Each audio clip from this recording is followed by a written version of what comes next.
BRS party అమెరికాలో రజతోత్సవ వేడుకలు జరుపుకుంటుంది. ఎలా అనిపిస్తుంది మీకు? ఏంది అనిపించేది నా బొంద. ఇవాళ తండ్రి బతుకున్నప్పుడే పిండం పెడుతుంది కవిత ఈడ. వాళ్ళంట రజోత్సవాలు చేసుకుంటున్నారంట, అది చేసుకుంటున్నారంట. ఇవాళ తిన్నింటి వాసాలు లెక్క పెడుతుంది కవిత. పాపము ఆ మనిషికి చేతగాక పామౌదులో వండుకుంటే కనీసం అయ్యో రామనుకునే అంత టైం కూడా ఇస్తలేదు. దాన్ని చూసి మురువాలనా, దీన్ని చూసి ఏడవాలనా అయ్యోమయ్యో పరిస్థితిలో కేసీఆర్ గారు ఉన్నారు. అలాంటి సిచ్యువేషన్ లో కవిత తిన్నింటి వాసాలు లెక్క పెట్టే మనిషి. ఇవాళ బీఆర్ఎస్ తండ్రి ఏం తక్కువ చేసిండు. జాగృతి పెట్టిన రోజు తెలంగాణ భవన్ లో కవిత పేరు ఎందుకు పెట్టినా అని చెప్పిండు.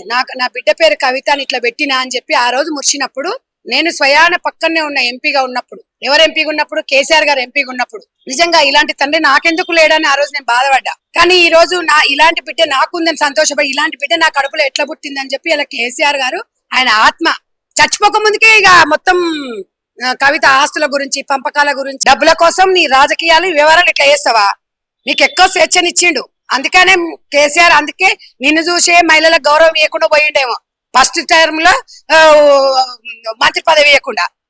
నీలాంటిది అయితే ఎవ్వరికి ఉండొద్దు, ఏ తండ్రి కూడా ఉండొద్దు.